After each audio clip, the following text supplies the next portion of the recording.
It's back to the drawing board for the United Kingdom as well as Prime Minister Theresa May. The Brexit deal she struck with the European Union remains in a limbo. On Tuesday, May suffered a historic defeat in the House of Commons. Her deal was rejected. Yesterday, she managed to hang on to power by the nails. A no-confidence motion against the Prime Minister was rejected. 325 votes in her favour, 306 against her. But Theresa May cannot rest easy. The Brexit deadline is close. She has appealed to lawmakers across the political divide to help break the deadlock. The House has put its confidence in this government. I stand ready to work with any member of this House to deliver on Brexit and ensure that this House retains the confidence of the British people. I'm inviting MPs from all parties to come together to find a way forward. One that both delivers on the referendum and can command the support of Parliament. This is now the time to put self-interest aside. Theresa May says it's time to put self-interest aside. The catchword here is time. May has only 5 days to spell out her Plan B before her Parliament. If she fails to get a modified deal passed after the Parliament debate on the 29th of this month, the UK faces a no-deal Brexit. But Theresa May's rival and Labour Party leader Jeremy Corbyn has put her in a spot of bother. Corbyn said that the prospect of a no-deal Brexit must be removed before any further discussion. Last night, the House rejected the government's deal, emphatically. A week ago, the House voted to condemn the idea of a no-deal Brexit. Before there can be any positive discussions about the way forward, the government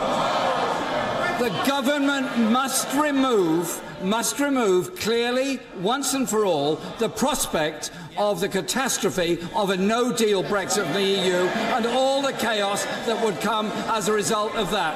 And I invite the Prime Minister to confirm now that the government will not countenance a no-deal Brexit from the European Union.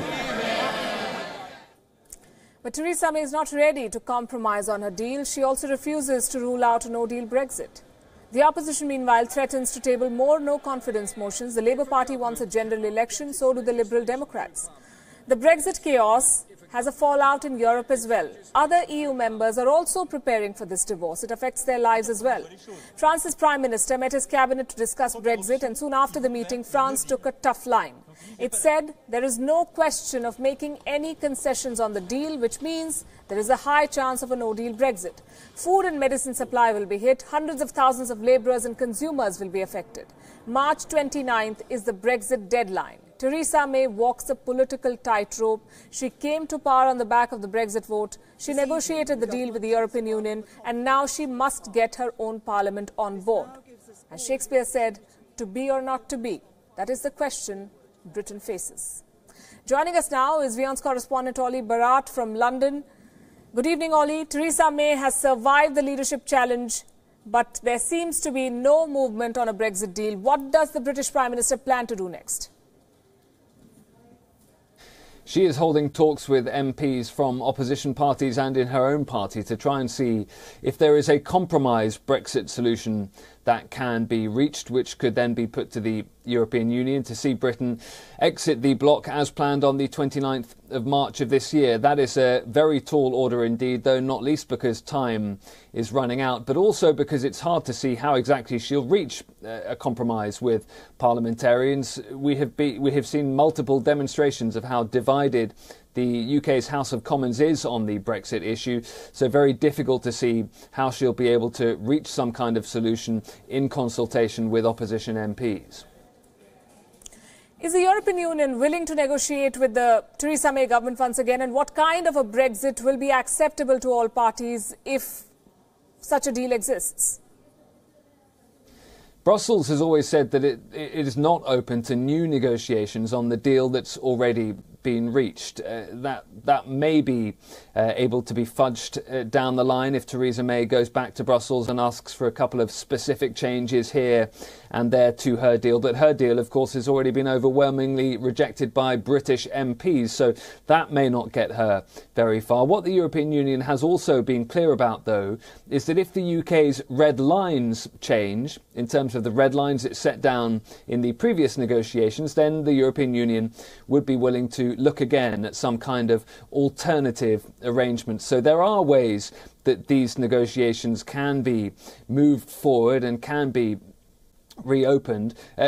In terms of whether there is a Brexit solution that is able to be agreed by the European Union and by parliamentarians here in the UK, that is another question entirely. The House of Commons here is incredibly divided on this issue, divided on the best way forward, divided on how negotiations should be handled with Brussels. So that is the difficult bit. So what about the demand for a second referendum? Is there a realistic chance for a people's vote now? There's a chance of a second EU referendum. At the moment, though, both of the leaders of the main parties here in the UK, the Conservatives, Prime Minister Theresa May, and the Labour Party, led by Jeremy Corbyn, neither of those two leaders want to see a second referendum, so something will have to shift significantly for that to be on the cards. That said, Parliament is starting to flex its muscles a little, trying to use legislation moving through the House of Commons to change bits of it, to try and move the government in the direction it wants to travel on Brexit. So that is one potential end point here, which is that Parliament moves the government towards a second Brexit referendum. But there's not necessarily a majority in the House of Commons for a second referendum either. So it remains a possibility, but things would have to shift significantly for us to see that as the most likely outcome. So how should we read the results of this no-confidence motion last night? Is the threat to Theresa May's prime ministership truly over now? I think the assessment of that vote of no confidence, which Theresa May managed to win, is that for now, Conservative MPs are more fearful and dislike the idea more of Jeremy Corbyn, the opposition Labour leader, potentially getting into Downing Street than they dislike their own leader, Theresa May. Now, many Conservative MPs found her Brexit deal deeply unpalatable and voted against it in their dozens. But for now, they would rather Theresa May was a Conservative Prime Minister than they opened the door potentially to Jeremy Corbyn getting into Downing Street. So that's where we are now. That doesn't mean that that calculation can't also move at some point in the future. And certainly if it were to move, if the Labour Party were to smell blood here, then they will certainly bring another no confidence motion in the government at a time at which they think they have better chances of winning it. As the Lok Sabha election in India draws closer, political barbs are turning personal and ugly.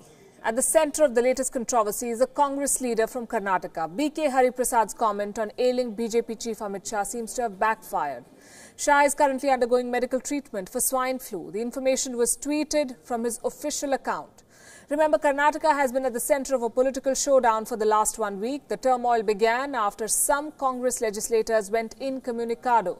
The Congress party said the BJP was trying to poach them.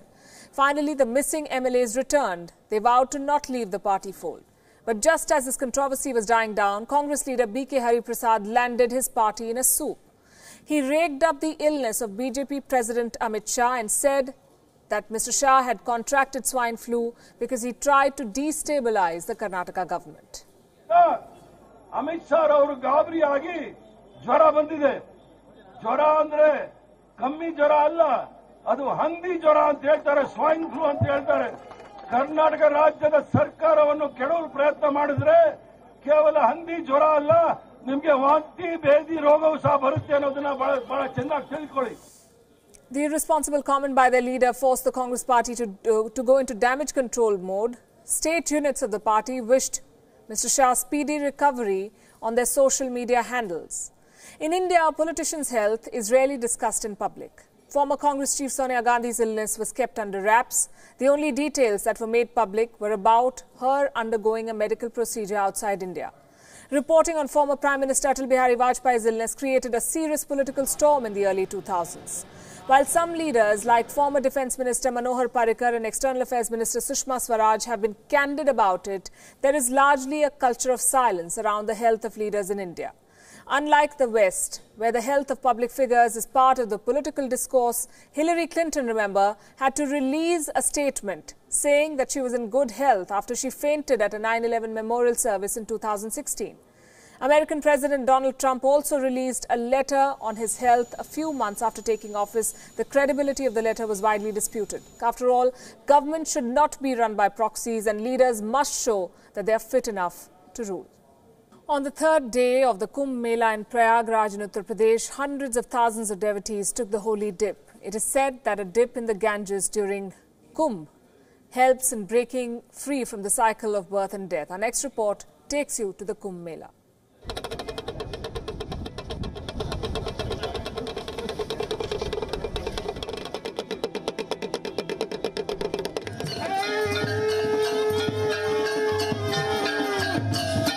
It's a sea of saffron, a merging of the faithfuls with the seekers. Pilgrims seeking the worldly, hermits seeking the divine. Some arrived on horses, some on chariots, sporting swords, sticks and dreadlocks. Bodies smeared with ash. Thousands of ascetics took a holy dip in Prayagraj on the third day of the Kumbh Mela. The biggest draw are the reclusive, ash-covered Naga sadhus. Many of these ascetics who worship the Lord Shiva belong to monastic orders called akhadas and live in remote caves, stepping out mostly for the Mela. Naga अर्थात एक दिगंबर होता है। दिगंबर जो होता है वो निर्वस्त्र रहता है। वो सब शिवजी की आज्ञा से होता है। भगवान महादेव की तपस्या करना पड़ता है जब उसका नागा स्थापित होता है और उससे पहले उसको ब्रह्मचारी बनाया जाता है। उसके पश्चात 6 वर्ष बाद उसको महापुरुष की उपाधि मिलता है।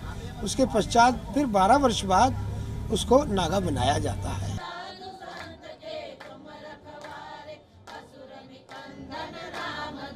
These hermits are joined by devotees from across the globe who are here to witness the world's biggest religious congregation.